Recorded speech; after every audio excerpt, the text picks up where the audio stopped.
Hey everyone, NicMakesPlays here. I'm currently ranked top 20 in the world in Pokemon Unite, and I'm also the #1 ranked Charizard in the world in Pokemon Unite.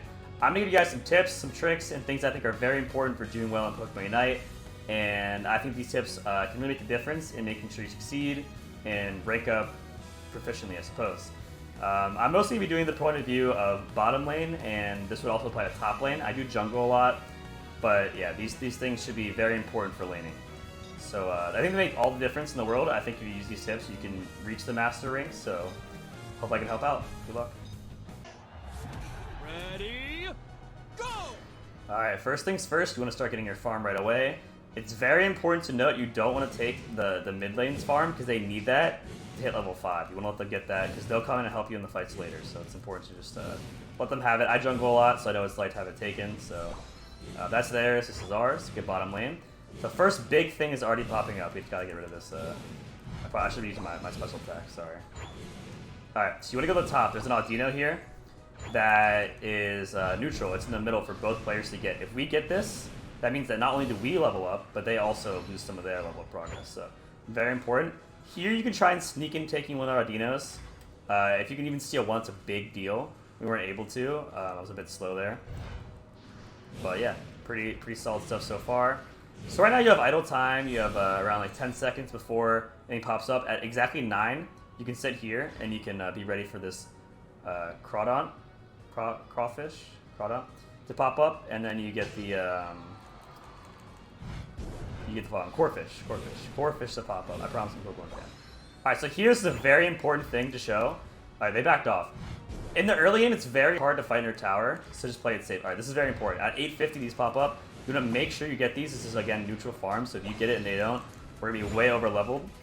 We have a wall here, so I wouldn't push. So in the early game, it's very important to note that the turrets heal too much. The goalposts. They heal too much, right? So you can't leave kills anyone on a turret. The #1 thing you should not be doing is killing someone on a turret. Right after the Vespa Queens go away, we also have this Audino. Sorry, making the video, I had it all scripted in my mind, but there's a lot of things I want to talk about. So yeah, right after the Vespa Queen, the Audino pops up, so it goes Corphish at 9, 850 goes here, and then it goes right to the Audino. You get the neutral farm, so we're pretty much be farther ahead in terms of level and strength than they are. But yeah, under the goalpost in the early game, you're too weak, you're not high enough level to fight someone under it. Unless you're 3v1ing someone under the goalpost, I wouldn't really recommend it.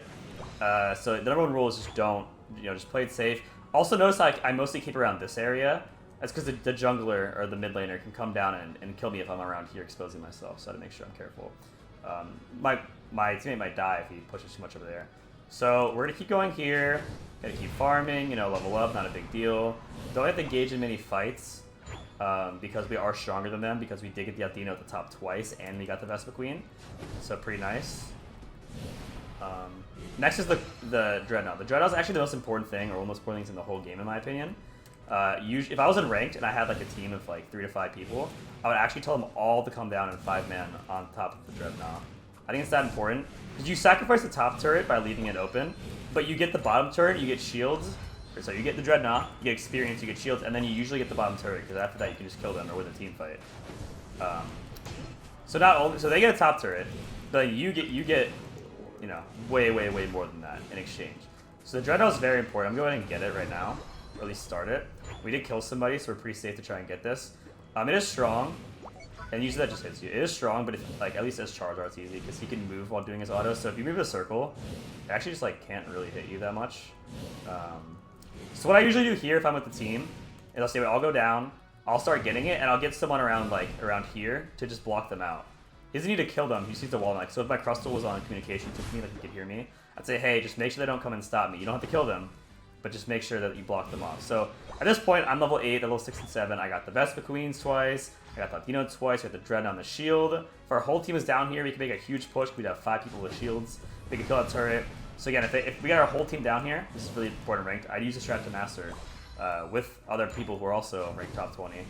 We'd all go Dreadnought, and then they get our top turret, we get their bottom turret, and we get more farm. And we'd be ahead. And by the time we get to Zapdos fight, we're just so much higher level than them that it would be a blowout. So also, if you're Charizard, you get your ult at level 9, so you get it really early if you if you're able to get that Vespa Queen. Or sorry, the Dreadnought. It's very hard, even here, like you see it's how hard it is to fight the under turret. The reason I'm challenging is because our Crustle has that ability where he can knock them out and stun them, so it makes it easy. Only need a few more points, that should be enough right there, I believe. Get some more farm. I don't ever want to start farming. Let me let my teammate get away here. I can stun with this move, so hopefully he'll run away. I hope he doesn't want to challenge them yet, because that one's coming back down. So I couldn't, again, I'm not in communications. If I was with a teammate, like, I would tell him, hey, back off, like, we're gonna die. I don't want to keep fighting, because I think that he'll just keep fighting back over and over again. Yeah, I'm level 10. They're under-leveled. There's not much they can do. Also, if you don't have to 5-man the Dreadnought. If you have a Snorlax or an Eldegoss, you can just sit here under turret like this, or even a Crustle, and they're just so tanky that there's nothing they can really do. Usually after we get Dreadnought, we go all the way up to Rotom. Again, this is a normal game, and I'm kind of trying to show you guys what I would do. So I can't exactly go like, okay, 5-man Dreadnought, okay, 5-man Rotom. That's usually what the strat is we go 5-man Dreadnought, and then we all go for Rotom. We're way higher level than them, we use shields, we have our Unite moves before them, so we can win the next team fight. It's a pretty big deal to that strat, but yeah, I'm gonna get Dreadnought again here. We have actually 4 down here, which is nice. He's returning to base. So yeah, here, I can't really go for it myself because there's people here, but let's see if we can kind of like zone them out, win a team fight, and then clean it up would be nice. Oh, I guess I started back. I was trying to hit him, but I don't know what's going on.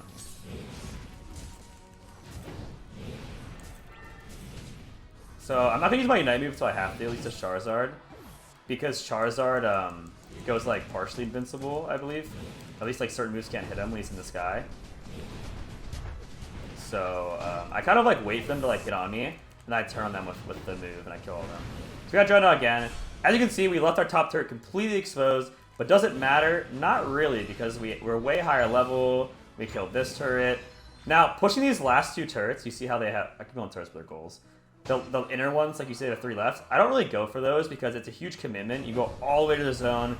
Even if you kill them, they can usually just come back. All you have to do now is just make sure you're higher level for the Zapdos fight. Okay, I'm going to ult now, so I make sure I have it back by the time we get into the Zapdos fight.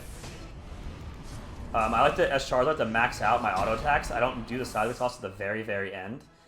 I really want to make sure I get a kill with just my autos in the air, and then I will do solid toss, get usually 2 for 1 people, sometimes 3 for 1 people. So very good. Very good. So we have a minute left. Once you're in this spot, as you can see, we got the Dreadnought. We're higher level than them. You know, we're stronger in general. We have our turrets. We're winning. They have to kill Zapdos. We don't, because we're up. And they can't kill it because we should just win the team fight. So we should be good there. Now, one other thing, before the Zapdos fight, you should kind of choose when your team gets these. But this is a red buff right here. If you kill this, I already have it, but I'll just show you guys anyway. If you kill this Boufflant, it makes it so if you hit enemies that they have decreased movement speed, I believe. This is blue buff. That means that if wild Pokemon, this is only for wild Pokemon, have low health, you do more damage to them, which includes Zapdos. So you're able to have a much easier time killing Zapdos than they are. But yeah, we're in a really good spot right now. Oh, he had a eject button. Without eject button, he was screwed. Here, you definitely don't want to dive with a Zapdos. You see it's up in 6 seconds, so we're just going to play it safe here. No need to do anything. Alright, if we win the next team fight, we get Zapdos. So we're in a pretty good spot. 1 down. We get Rotom on top, which is nice. Usually I go, again, Dreadnought, Rotom, Dreadnought, Rotom. This is a normal game, so I can't really show you guys that because we don't have, like, communications. Now, if you're winning, I usually just camp the bush right here. You don't need to get Zapdos. Unfortunately, my team's going Zapdos, but I'll be the blocker this time. And I just kind of stop whoever comes in here, get a kill. Usually it's more than 1 person, so I'll get, like, a double kill right here. We'll try and do that right now. Yep, get a double kill. Get the Zapdos. Alright, so my communications will say, hey, I'm going bottom. You guys go top. We score the last 2 goals. And then all they have left is their 1 goal, and we have all 5 of ours. After this, I have no points, right? I have nothing to dunk anymore. So I don't think you know them in here. So I'll just recall, right? And what you can do is you can camp on this jump pad. You just sit on the jump pad, and if they go top, you can land on them. If they go bottom, you can land on them. Again, if you're with a coordinated team, you can say, hey, I'll cover top, and then someone else covers bottom. But another good strat is just sitting on the jump pad. Wherever they go, if you're not sure if they're going top or bottom, you don't want to commit to that. So let's say it's a crucial moment. If they get 1 more point, they win. If you go top and then they have 5-man stack bottom, then they can kill your defender, and then they can get the final point and win. It seems they're all bottom, so I'll just be ready to jump bottom if I have to. But yeah, very important things I want to go over are the neutral farm, not fighting on your turret, like not feeding, and then going Dreadnought, Rotom, Dreadnought. I didn't get Rotom this game, but usually I would go Rotom. Okay, so here, I forgot we had this one more last turret, so I should have actually been all the way out here. That's on me. Kind of hard to do this while I'm doing the video, but I just want to show you guys the principles, right? The concepts at hand. Alright, he's going to score there, but the concepts at hand that allowed me to get the master rank, and I think they are very, very important. 2, 1. Alright, that should be a win.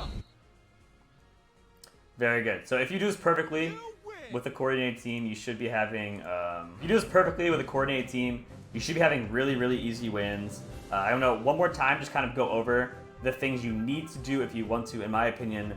You don't need them to be good at this game, but I think they're very, very important principles, so let's go over one more time. Very beginning, the first thing you do, besides, just getting your lane farm, you get the neutral farm at top, alright? Or if you're the top lane, it's at the bottom. There's always a neutral farm for the lanes. You want to win that. Not only are you leveling yourself up, you're stopping the enemy team from leveling up, which means you're stronger. Next, you can try and sneak one of their little guys at the bottom, like you saw. They have the Adinas at the bottom. I don't think in this game we ended up getting it, but you want to like just see if I can, let's say, last hit and throw like a Fire Blast or a Fire Spin or whatever. I take that, I get some farm that they don't get. Next, at 9 minutes, the Corphish pops up, and then you can kill that, and then make sure you're just efficient, you're getting your farm. At 8:50, Vespa Queen comes up. At 8:50, it's actually really good if you say, hey, mid laner, could you come down and help us get this Vespa Queen? Because that ensures that the bottom lane, or if they go top lane, gets the farm. Then at that point, if I had the Audino, I snuck in another Audino, and we had the Vespa Queen, we're like over a whole level above them. Very, very significant stuff. I always want to stay, when you're laning, between like your lane, between your turret and then the bottom, or the safer areas, because you don't want to just expose yourself to the mid lane. You want to be far away from the very middle lane because the jungler can come down and kill you. So you want to make sure you're just not really in a spot where you're like out of nowhere you can get like cheese and they come get you. Don't fight under a turret. The number one thing in this game, probably out of everything I'm saying, is at the beginning of the game, do not fight under a turret. You will lose. The turret heals a lot, so you have to make sure that you only really 3v1 in the early game onto their turret. It's better just farm and play it safe. Like, yeah, you're not dunking yet, but you're going to be higher level, so when it comes time to fight, you'll win the fight and you'll all go.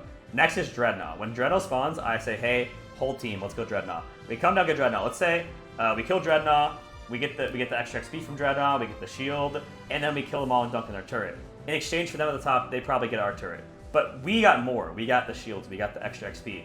Then if we killed them, because usually not all teams are recording, say, hey, all 5 people come down here. Even when I played ranked, I didn't have a full team of 5, so I just say, hey, like, my 2 friends come down, we'll get it, and then we all go up to the top to get Rotom, and then we kill them and get that turret. So usually we end up getting both turrets. At that point in the game, we're pretty far ahead. We're usually higher level than the team. We have our Unite moves first. So I'm Charizard gets level 9, and his is really powerful, so that's good. Then we kind of just keep going Dreadnought, Rotom, and making good decisions. Don't overextend. We don't really push the last 3 turrets they have because it's just so far into their map. Even if you kill them, a lot of times they can turn on you because like they are healing the turret and they'll just spawn over there. So you just keep kind of getting your numbers game up in terms of being higher level than them with the Dreadnought and the Rotom and farming the whole time. And then by the time the Zapdos fights comes around, they're behind. So they have to get the Zapdos. And you can just like not really focus on Zapdos, you kind of just zone them around it, and then you kill them and then you get it afterwards. You win the team fight, you're higher leveled, you're in control of the whole game, and this strategy, we won so many games. And yeah, I hope this video helped out. I hope it's informative. Let me know in the comments below any thoughts, any questions, anything like that. I have other videos coming. I'll be making a champion tier list. Again, I am currently top 20 in the world. I am #1 ranked Charizard in the world. I'm making a tier list in my opinion of how good I think the characters are, and I will also be making a Charizard guide. So I do hope you guys enjoyed this video. I'll catch you guys later.